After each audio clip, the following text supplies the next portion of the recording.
Hello बच्चों, यहाँ प्रश्न है, यदि एक आयत की लंबाई में 2 मात्रक की वृद्धि और चौड़ाई में 2 मात्रक की कमी कर दी जाए तो इसका क्षेत्रफल 28 वर्ग मात्रक कम हो जाता है। यदि इसकी लंबाई में 1 मात्रक की कमी और चौड़ाई में 2 मात्रक की वृद्धि कर दी जाए तो इसके क्षेत्रफल में 33 वर्ग मात्रक की वृद्धि हो जाती है। तो आयत का क्षेत्रफल ज्ञात कीजिए। तो चलिए इस प्रश्न को हल करते हैं। मुख्य अवधारणा अगर मैं इस प्रश्न का लिखूं तो ये दो चरों का रैखिक समीकरण का प्रश्न है। इसमें दो समीकरण बनेंगे दो चर में, जिसको हल करने के बहुत से विधि होते हैं, जिसमें हम विलोपन विधि से इस प्रश्न को हल करेंगे। विलोपन विधि, इस विधि में हम क्या करते हैं, एक जो चर होता है उसको हम विलुप्त कर देते हैं। तो चलिए इस प्रश्न को हल करते हैं। सबसे पहले अगर मैं एक दिया है कि एक आयत की लंबाई में 2 मात्रक की वृद्धि और चौड़ाई में 2 मात्रक की कमी कर दी जाती है। तो माना कि आयत की लंबाई x है, चौड़ाई y है, ये मात्रक में दिया हुआ है। अब इस प्रश्न को आगे देखें तो बोल रहा है कि अगर 2 मात्रक की वृद्धि करते हैं लंबाई में, 2 मात्रक की चौड़ाई में कमी करके क्षेत्रफल जो है 28 वर्ग मात्रक कम हो जाता है। तो प्रश्नानुसार क्या लिखेंगे कि x जोड़ में 2 गुना में y ऋण में 2 बराबर xy ऋण में 28, ये लिख सकते हैं। क्योंकि क्या हो जाएगा, ये लंबाई हो जाएगी और ये चौड़ाई हो जाएगी। तो लंबाई गुना चौड़ाई किसके बराबर होता है, क्षेत्रफल के बराबर होगा आयत का। तो आयत क्या हो जाएगा, एक्स वाई क्या हो जाएगा, जब हमारी लंबाई x हो गया चौड़ाई y है तो इसका क्षेत्रफल एक्स वाई हो जाएगा। और क्या बोल रहा है कि 28 वर्ग मात्रक कम हो जाता है। तो ये लिख सकते हैं, इसको हल कीजिए तो एक्स वाई जोड़ में ऋण में 2x जोड़ में 2y ऋण में 4 बराबर एक्स वाई ऋण में 28। तो एक्स वाई को एक्स वाई से काटेंगे, मान कितना हो जाएगा, माइनस में 2x जोड़ में 2y बराबर में माइनस में 28, 4 माइनस 4 है ना, तो जगह क्या हो जाएगा, ये +4। तो यहाँ से -24।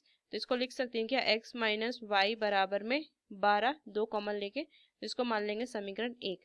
अब देखिए फिर से क्या बोल रहा है कि यदि इसकी लंबाई में 1 मात्रक की कमी और चौड़ाई में 2 मात्रक की वृद्धि कर दी जाए तो इसका क्षेत्रफल 33 वर्ग मात्रक की वृद्धि हो जाएगी। तो अब हम लिखेंगे कि इसका जो लंबाई हो जाएगा वो x जोड़ x ऋण 1 हो जाएगा। लिखेंगे x ऋण 1 गुना में लंबाई, चौड़ाई कितनी हो जाएगी, वृद्धि में 2 मात्रक की वृद्धि हो जाती है तो y जोड़ 2 बराबर एक्स वाई क्षेत्रफल था और क्या हो जाएगा, इसमें 33 वर्ग मात्रक की वृद्धि हो जाएगी। तो जोड़ में 33, बस इसको हल कर लीजिए। तो क्या लिखेंगे, ये हो जाएगा एक्स वाई जोड़ में 2x ऋण में y माइनस में 2 बराबर में एक्स वाई जोड़ में 33। तो एक्स वाई से एक्स वाई काटिए, क्या हो जाएगी वैल्यू, 2x माइनस में y बराबर 33। ये क्या कितना हो जाएगा, यहाँ से देखिए 2 जाएगा तो ये 35 आ जाएगा मान। तो इसको मान लेते हैं हम समीकरण 2।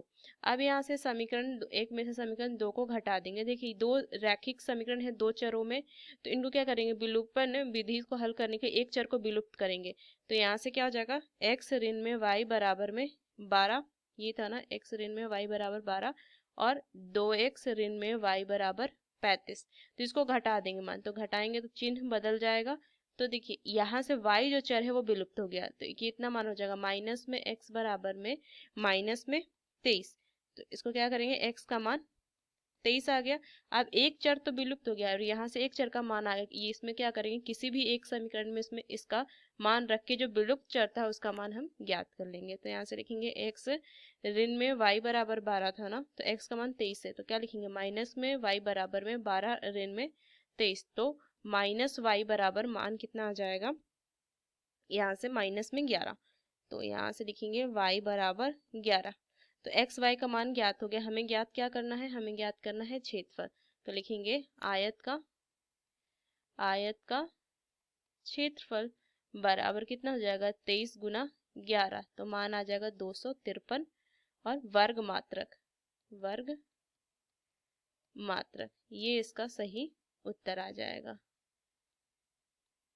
तो इस मुख्य अवधारणा का इस्तेमाल करके हमने इस प्रश्न को हल किया। आशा करते हैं प्रश्न आपको समझ में आए। धन्यवाद।